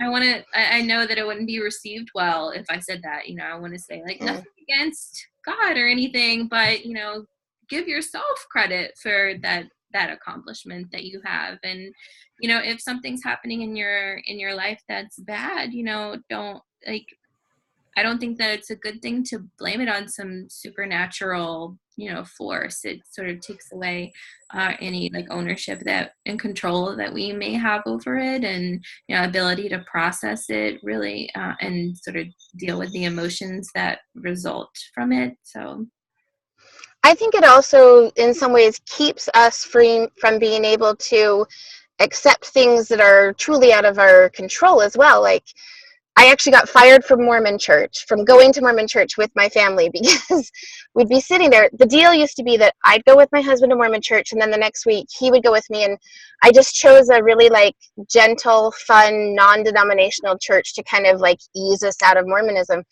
But when we would sit in Mormon church, sometimes people would like pray for things like, help it to rain, or, please bless that it will snow. And I would lean over to my kids and be like, God can't make it rain.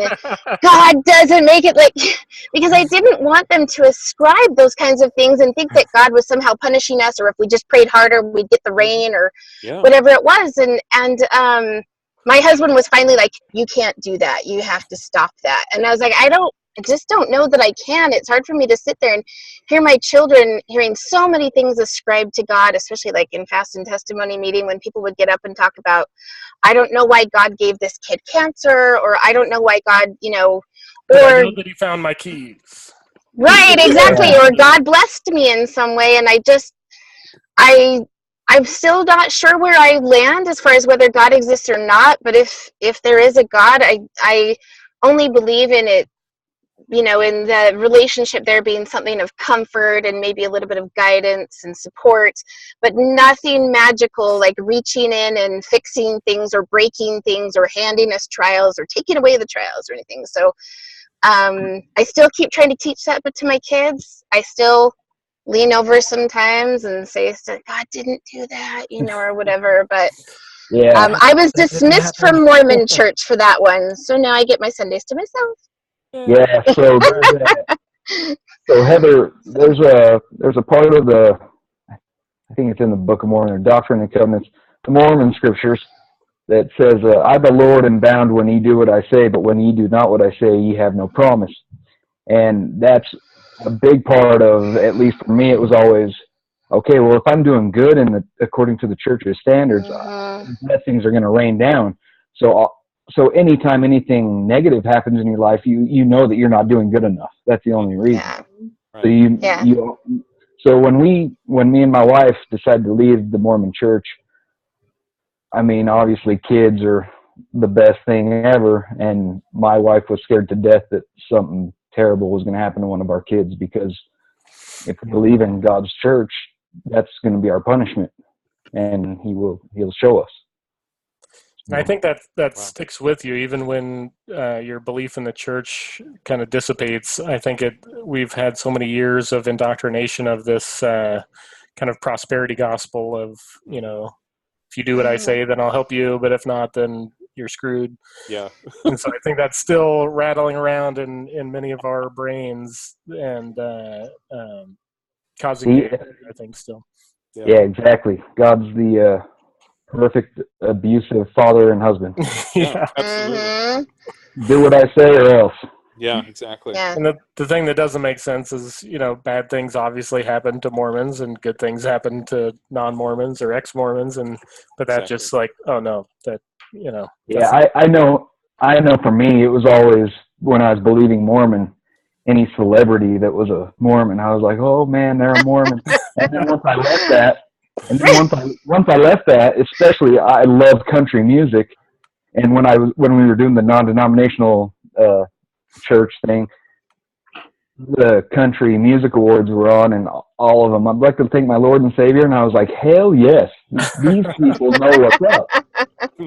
And now with my beliefs or lack thereof, when I hear that, I go back to, you did the work, give yourself credit. Yeah, really. Yeah. Mm-hmm. Aaron says that he wore his garments for a couple years after he left the church, just talking about kind of residual superstitions or Wow. beliefs, I guess. Yeah. Absolutely. Heather, are you familiar with the Mormon temple garment? No, not really. So who wants to tackle that one? Oh wow. Yeah. I'm thinking Quinn can do the best job, as he was. All right, Quinn. Mm-hmm. You up for the task? Yeah, sure. Why not? So, so one of the pinnacles of the Mormon experience, if you are true and faithful, Heather, if you get to enter into the Mormon temple and you were pronounced, clean, from the sins of this generation.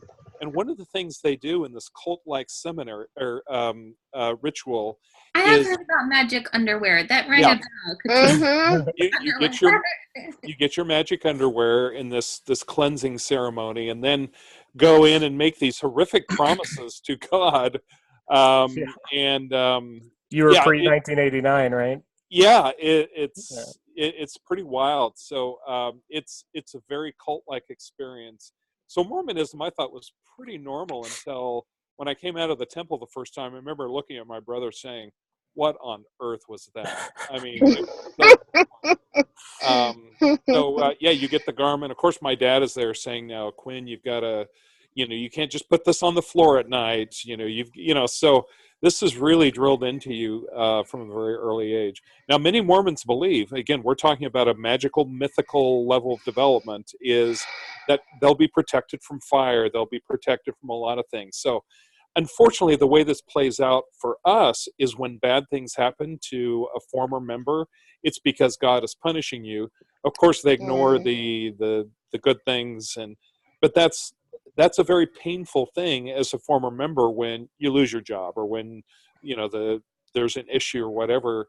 They'll all point and say, "See, if you were still a member, you wouldn't be going through that bankruptcy or that issue at work," or which of course is just an outgrowth of the magical, mythical way of seeing the world.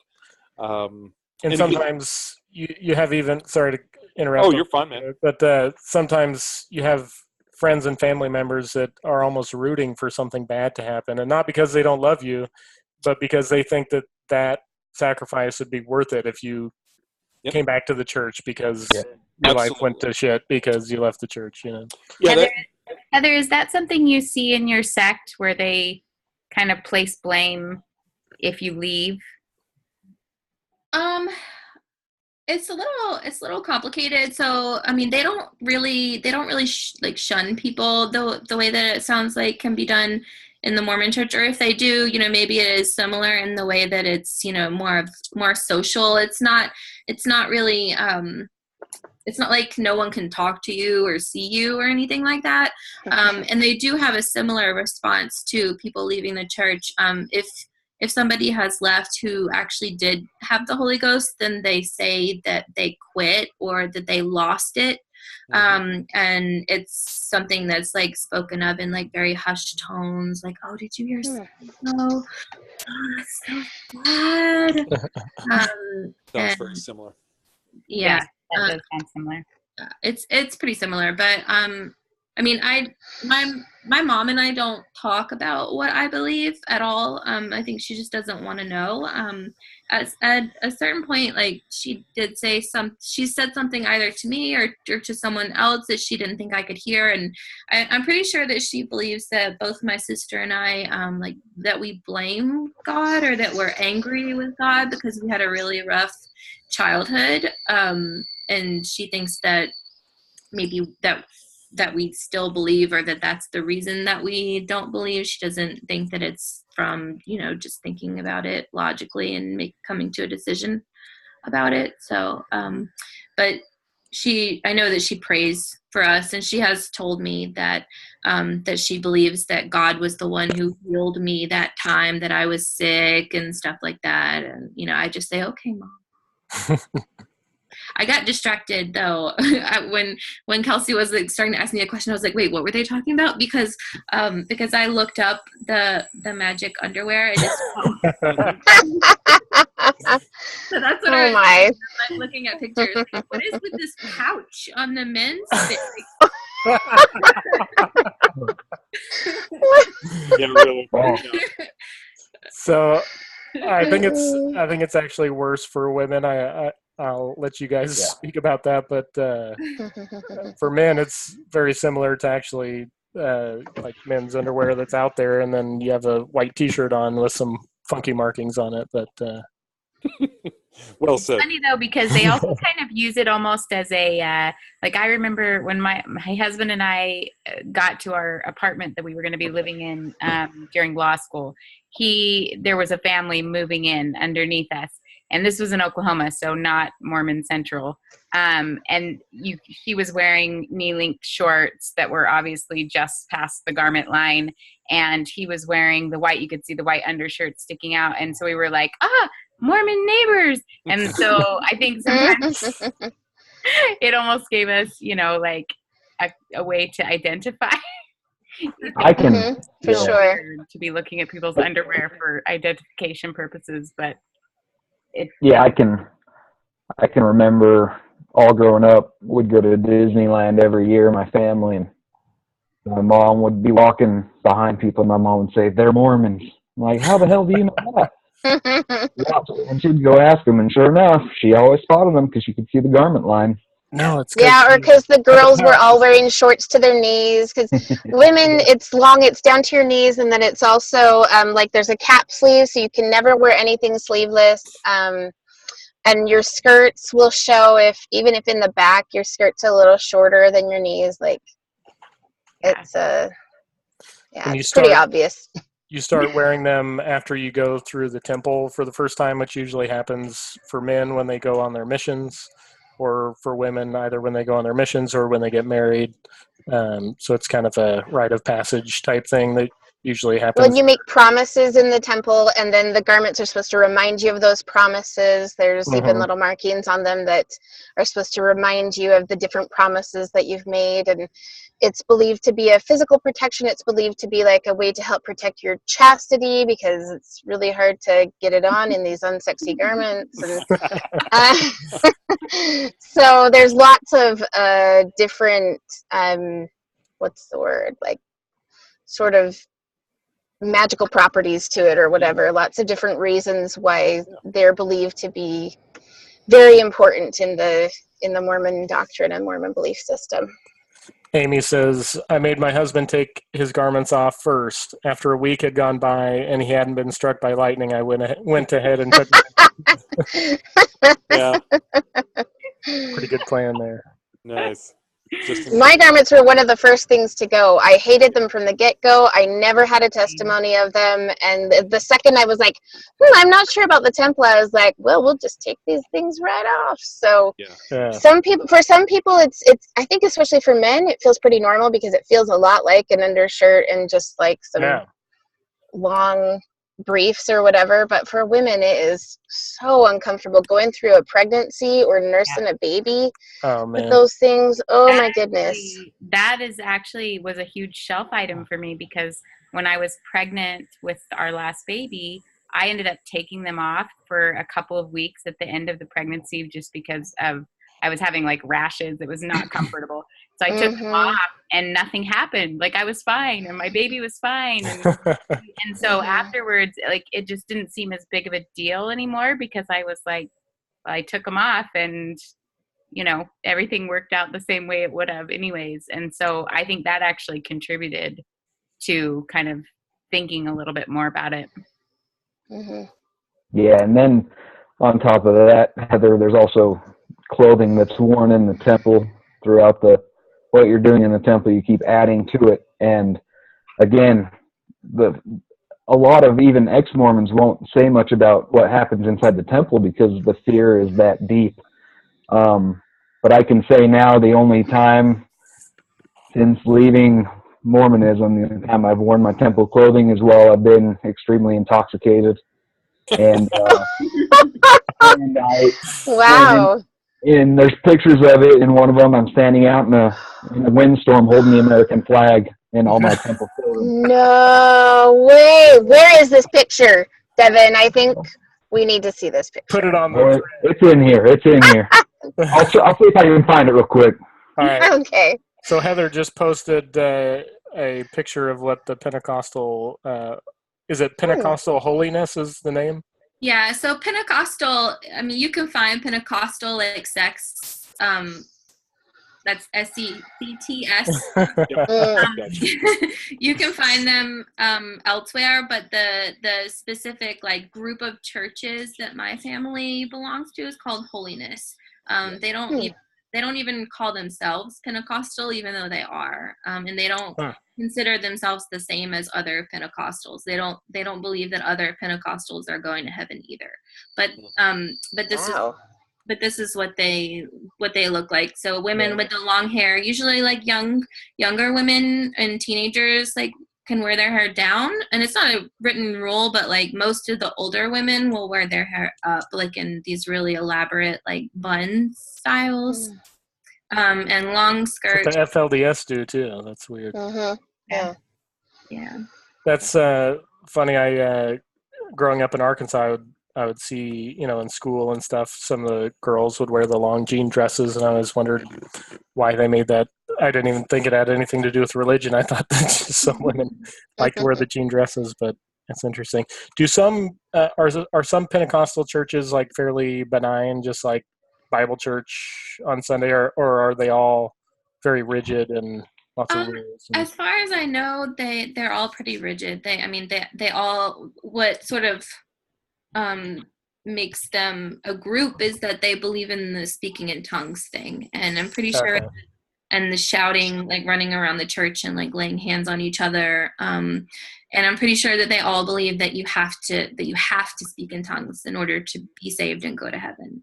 But I think they vary in certain things. Like some of the Pentecostal churches are the ones that do snake handling, and thankfully we do not do snake handling in my family's church. You haven't seen Borat, have you? I have seen it. Okay, so you know what scene I'm talking about. Other than the snake handling, though, they're very, very similar. Interesting. Very And interesting. they have some really similar like patriarchal kind of rules, like women obey their husbands, like that's Yeah. very much like still followed, and there are 0 female preachers in the church. Wow. Mm-hmm. Can women like pray and stuff in church? Yeah, women can testify, like that's where they like stand up and say like something that God did for them, like they'll tell little anecdotes and stories and stuff, and then they'll run around and shout and people will pray for them, but they would never give a sermon. Okay. They would never preach, even if they're not we call them preachers, like they would, even though like every church just has one preacher, and maybe they'll have like a younger preacher who will like help out sometimes, but otherwise, like sometimes some of the other like elder members of the church will also preach, but they're always men, never women. It's not allowed. Interesting. One of those terrible things about religions, especially high demand religions, is that for some reason the men always end up in charge. But I think we're coming up on 2 hours here, so I think we'll wrap up. Does anybody want to give some, going back to the book, I think we got off on religion more for a while, which is fine. But does anybody want to wrap up with the book? Any closing thoughts or anything that you wanted to share about the book? Anybody? It was a good read. All It right. was. I enjoyed it. Yeah, I thought overall that it was a great book. I still need to, apparently the last 2 chapters are the best, so I definitely need to finish those tomorrow before we start our next book.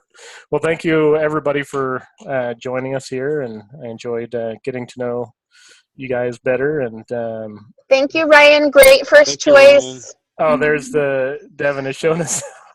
Oh, yay! That's it. That's it.